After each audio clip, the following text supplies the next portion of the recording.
তাআলা বলেন ওয়ামা কানা লিমুমিনিন ওয়ালা মুমিনাতিন ইযা কাদাল্লাহু ওয়া রাসূলুহু আমরান আন ইয়াকুনা লাহুমুল খিয়ারাতু মিন আমরিহিম। নবীজির একজন মহিলা সাহাবীকে নবীজি বিয়ে ঠিক করছেন। বিয়ে ঠিক করার পরে ওই সাহাবী মহিলা ভাইয়ের মাধ্যমে ওনারা জানাইছেন যে অমুকের সাথে আমি তোমার বিয়ে ঠিক করছি, তোমার কোনো মতামত আছে কিনা।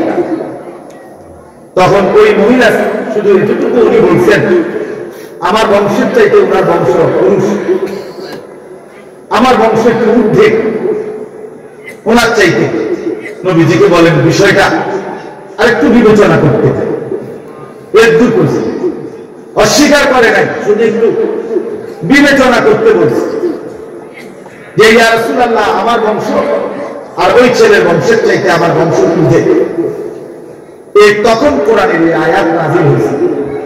আল্লাহ তাআলা বলেন কোন ঈমানদার পুরুষ কিংবা নারী তার জন্য কোনই অনুমতি নাই আল্লাহ এবং তার রাসূল কোন ফয়সালা দেওয়ার পর নিজস্ব কোন ইখতিয়ার মতামত পেশ করার।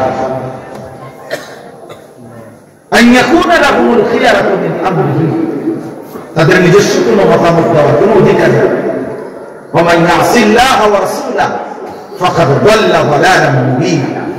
এরপরে আল্লাহ বলেন আল্লাহ এবং তার রাসূলের যে কোন ফয়সালা বিরুদ্ধাচরণ করবে, খোদার কসম আল্লাহ বলেন সে সুস্পষ্ট গোমরাহ পথহারা পথভ্রষ্ট। আর গোমরাহ ব্যক্তির ঠিকানা কোথায় বলেন না কেন? বুঝতে হবে দুনিয়া নিজের খুব চালাক মনে করে অনেকে। এই ভাত মাছ চাল ডাল, ঘর দালান বিল্ডিং, কিছু টাকা পয়সা ক্ষমতা, মাতব্বরি ফুলানগিরি, এই কদ্দুরে অনেকে অনেক কিছু মনে করে, কিন্তু আখিরাতের সামনে, অনন্তকালের পরকালের সামনে এগুলো কিছুই নেই। এগুলো বাস্তবিক অর্থের কিছু না, বাস্তবিক অর্থেই কিছুই নেই। আমরা কিতাবে পড়ছি ইতিহাসের বইতে যে পৃথিবীর বহু বাদশাহ আগের বাদশাকে হত্যা করে ওই বাদশার রক্তাক্ত কর্তৃত লাশ, খণ্ডিত মাথা নিচে পড়ে আছে। এই অবস্থাতে এই বাদশাহ রাজ মুকুট করতেছে, সিংহাসনে বসতেছে। তো ইতিহাসের পৃষ্ঠায় লিখছে যে হায়, সে যদি একবার ভাবতো সেও তো বাদশাহী ছিল। বুঝেন না? সেও তো কি ছিল? বাদশাহী ছিল, যাকে নিচে ফেলে রাখছে এখন। তা আজকে যদি তার ষড়যন্ত্রে তার পতন হয়, তো অচিরেই আরেকজনের ষড়যন্ত্রে তুমি অহংকারীর পতন তো হবে, তুমি জালেমের পতন তো হবে। এই জন্য জুলুম, অন্যায়, নাফরমানি, আল্লাহর অবাধ্যতা কাউকে সুখ দেয় না, কাউকে নিরাপত্তা দেয় না। সে আমি হই আর আপনি হই,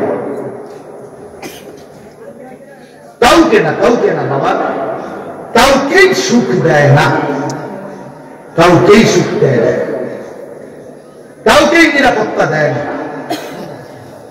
এই জন্য এই সামান্য দুনিয়া নিয়ে অনেক আমরা কারাকারি, কামরা কামড়ি আমাদের খুব বেশি। ছেলে বলেন, জোয়ান বলেন, বয়স্ক বলেন, নারী বলেন, পুরুষ বলেন, সবাই আমরা বুঝছি দিল দিয়া দুনিয়া। দুনিয়া এখানের সাজগোজ, এখানের ফ্যাশন, এখানে লোক দেখানোর প্রতিযোগিতা, এখানে মানুষের মধ্যে সম্মান প্রিয়তা, এখানে ক্ষমতা, মাতব্বরি, বাড়ি ঘর, দালান বিল্ডিং, এই প্রদর্শন, এই দুনিয়া বাড়াবো, দুনিয়া বাড়াবো, দুনিয়া নিয়ে কারাকারি প্রতিযোগিতা আমাদেরকে ডুবাইয়া ফেলছে, আখিরাত ভুলায় ফেলছে। আল্লাহ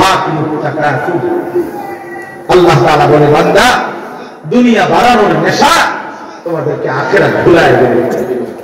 এরই মধ্যে একদিন হাত্তা যুলতুল মাকাবির, একদিন তোমরা কবরস্থানেই পৌঁছে যাবে। এই দেখতে দেখতে এরই মধ্যে একদিন কবরস্থানে পৌঁছে যাবে। কাল্লা সাউফা তা'লামুন, আর তখন নিশ্চিত বান্দা আমি আল্লাহ তোমাকে বুঝাবো, আমার প্রতিটা নাফরমানির শাস্তি। আমার অবাধ্যতার শাস্তি কি? প্রতি ওয়াক্ত নামাজ ছেড়ে দেওয়ার পরিণতি কি ছিল? প্রতিটা মিথ্যা, চুরি, ডাকাতি, সুদ, ঘুষ, হারাম রোজগার, বাটপারি, সিটারি, অবৈধ উপার্জন, লুণ্ঠন, চিন্তায়, দুর্নীতি, হারাম রোজগার, এই নাচ গান, এই অসভ্যতা, অশ্লীলতা, বেহায়াপনা, সবকিছুর পরিণতি আমি আল্লাহ তোমার বুঝায়। সুম্মা কাল্লা সাওফা তা'লামুন, আবার হাশরের ময়দানে আখিরাতে জাহান্নামের আযাব দিয়ে আবার বুঝাবো। একবার কবরে বুঝাবো, আরেকবার জাহান্নামের শাস্তি দিয়ে বুঝাবো।